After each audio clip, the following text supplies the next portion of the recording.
Patreon.com, love the boys, support the boys, and you know the only way to do that is with your hard-earned cash, and to give that to us is the best thing that you can do, karmically, universally, spiritually. And let's be honest, £2 a month, £3.50 a month, £5 a month, or £10 a month is not going to change your life. But if we get a lot of you doing that, it will change ours. It will change ours. Support for our podcast is, as always, brought to us by our boys at XBrain. Enter promo code Fighting Words to save 20% off of any and all XBrain products at checkout. And our boys at Market Squawk, powered by Live Squawk, for all of your on-demand come and go as you need data needs. Any asset class, low latency, the boys have you all sorted out. It is a high production Squawk. Anything that you could possibly need in the financial news realms, they will be providing for you. So with the We're back. It's been a while. It's not been that long, and we've been releasing a few weeks. Yeah, it's been a while, but I've got some stuff going on. You've moved into a new hype house. Yeah, hype house 2. Yeah, it's if you can maybe turn down the mic a little bit, that's all good.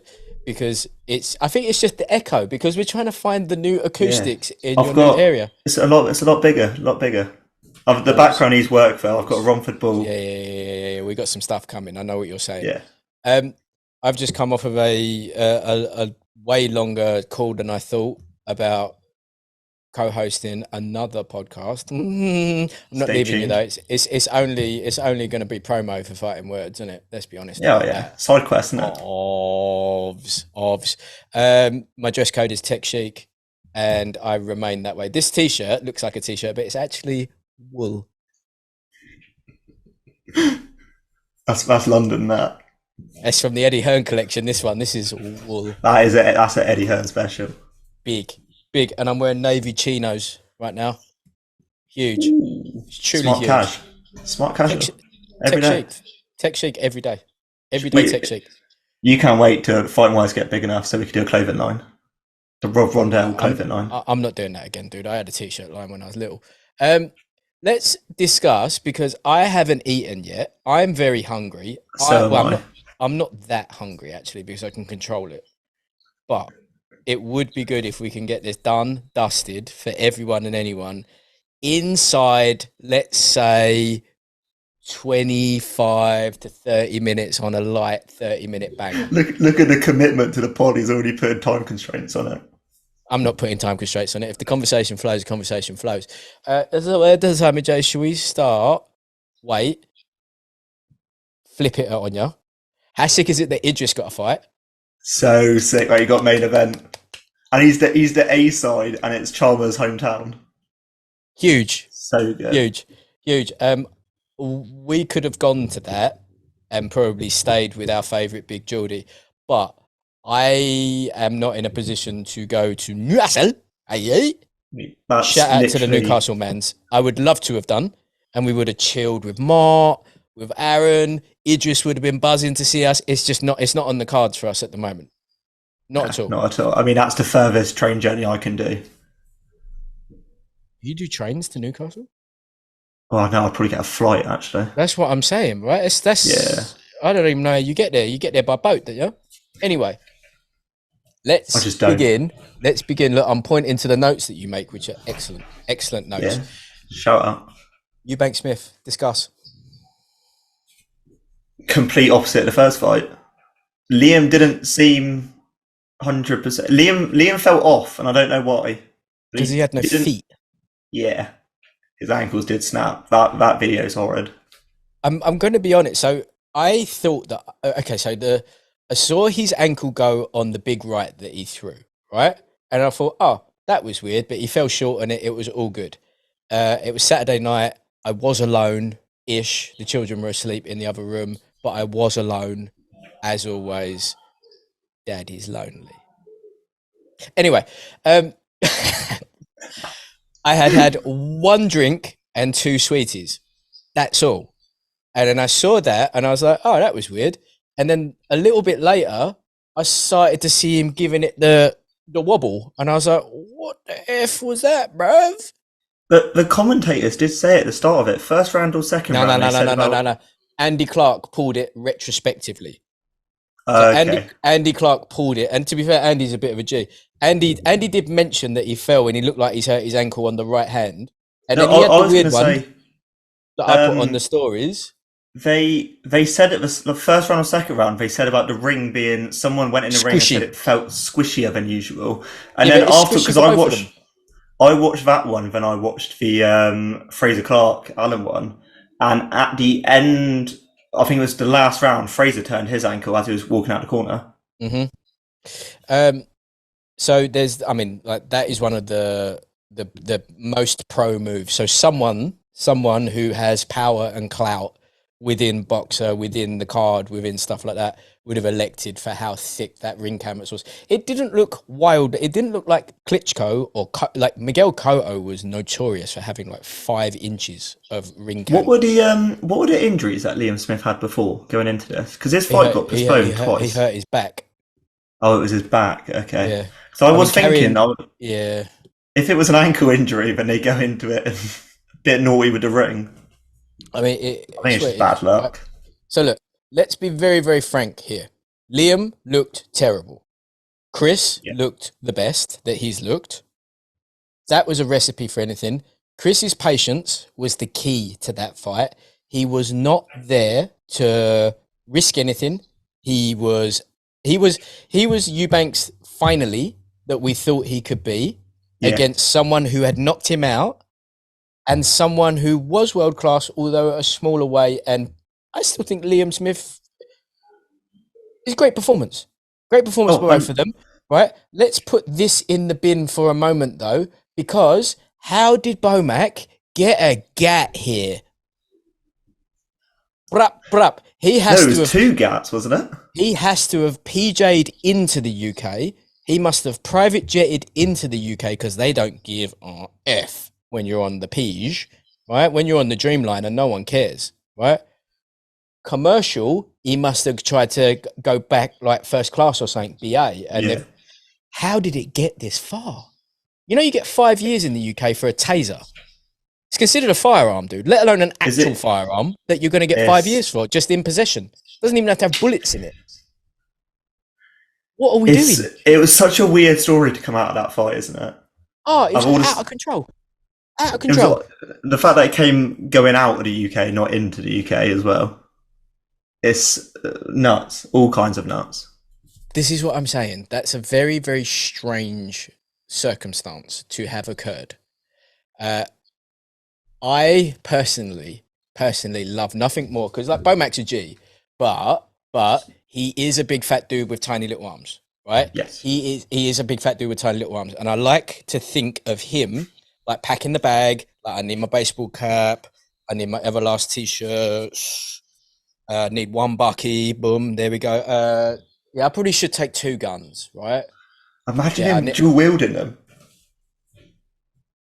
A bit of my strong hand. Honestly, Master Socials clip. Honestly, 2 guns. Why not? You're gonna take one. You may as well take 2. Exactly. You're gonna take one. You may as well. You may as well take a grenade at that point. What are the odds the guns were personalised? Hopefully, he defo had his initials on it. Oh, do you know what? I'd love nothing more. 2 Bomac from Bud, inscribed on there. Oh, it's so huge. I don't understand what you were thinking. I don't understand the thought process. Like, I understand you pack in to go away for arguably a week, whatever it was, 2 weeks, right? Clothes, toiletries, firearms don't normally hit the list for me. No. I have considered traveling with ninja stars and smoke bombs, obviously, who hasn't, but never guns. Because I think that guns may cause a problem when it comes to aviation law. A UK way of thinking, though. I think in America that's commonplace. It's not. You know, you go, where's my wallet, where's my keys, where's my gat? I've been to Texas many times where they walk around with guns on them. Open carry, gun on the shoulder. You're just like, what is that? Gun on the hip. What is that? Why have you got a gun on you? You fucking psychopath. I think that we're through the window. If we're not, you may have to woot that. Anyway, it's bizarre. And I personally don't think that he will face any issues. I think that they'll just be like, look, he didn't know, my bad, have some money, He shut didn't up. know. He didn't know. That's such a good excuse. What, that I didn't know? I didn't That's know, the best yeah. excuse. It's the best excuse. What can't you get away with I didn't know I couldn't do that? What can't you get away with that? His lawyer's definitely going to be that Better Call Saul, isn't he? Oh my God, of course. I mean, but that doesn't work here. So the issue is that we may have a real problem on our hands when it comes to boxing because Bud needs him. You know, Bud Yeah. can probably do it on his own, but Bud needs him. And you know who does seem to really, really, really need him? Eubank. That's the best he's looked, the boy. That is by far his I will say this. uppercuts throughout that fight. Yeah, but he is Second to none. he is. I think one of the punditry team said it as well. An uppercut is the most flamboyant punch in boxing. Fact. Yeah. Yeah, it's the most flamboyant punch in boxing. If he was going to excel at any punch, it would always be the right uppercut. That's it's So it. true. He is just literally that. It's probably the first punch he learned. He just went, yeah, jabs. Yeah, I mean, I've seen these done before, but show me the other one. Yeah. That one, the one that comes up. Oh, the uppercut. Yes, that's mine. Yeah, that's Yeah. exactly what. Yeah, it's what it is. It was one of those ones. I mean, Wait. You know, I've seen videos of Larry piecing him up, don't you? have you?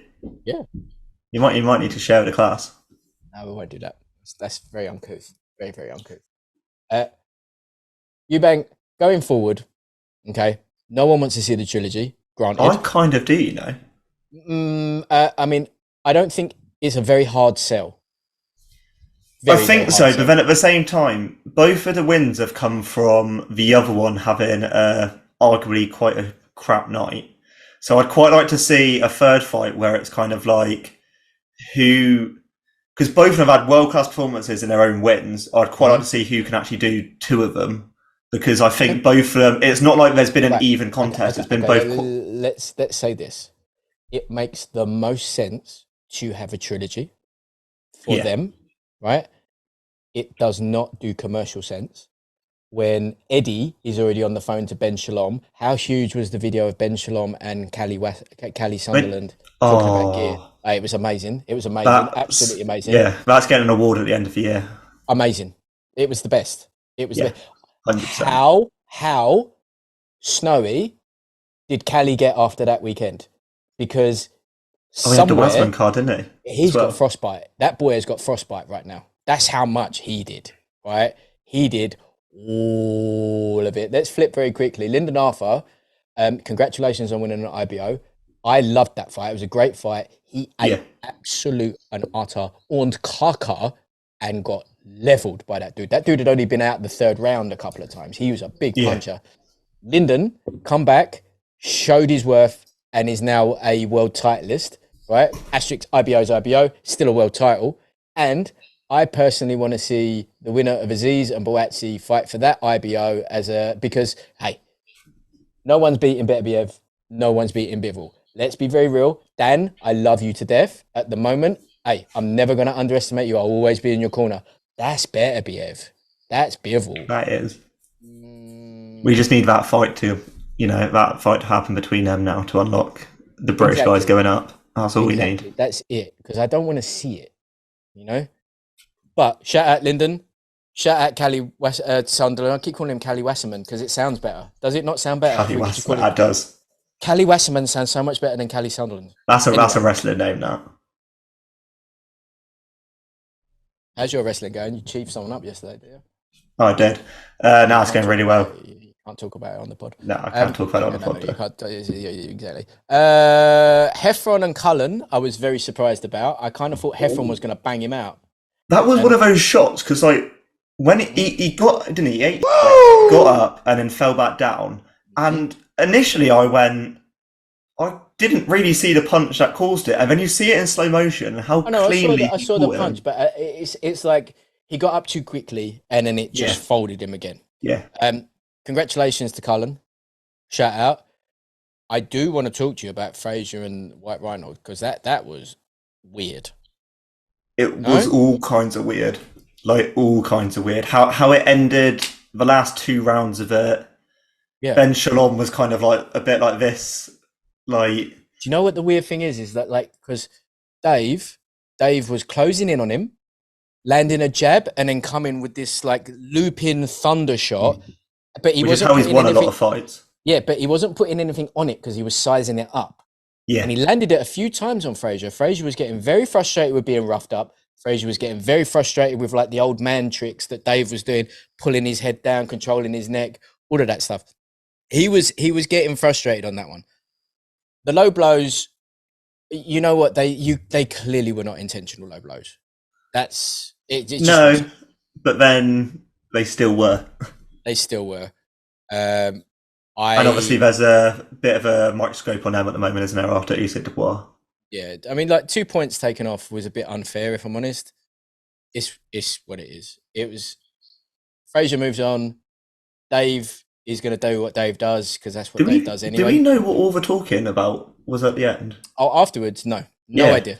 And because they haven't said anything because normally what they do is the clips, isn't it, where they've like got someone that's giving it the lip reader. Subtitling. I mean, Fraze did say in his post-fight about Dave trying to be a bit of a wheeler dealer, wanting a rematch. But I just felt like, I mean, Fraser got 2 points deducted, and Dave Allen was still in the fight.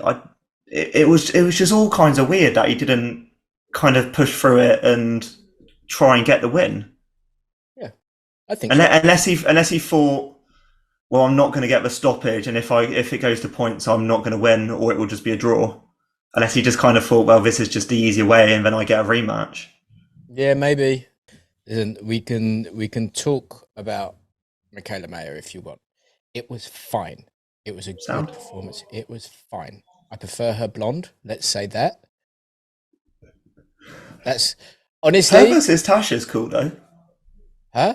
Yeah, her versus Tasha's cool. Versus Tasha. Yeah, but the only thing I took away from that fight is that I preferred her blonde. Okay, that's it. All good. Should we have a little shout out to the Albanian King?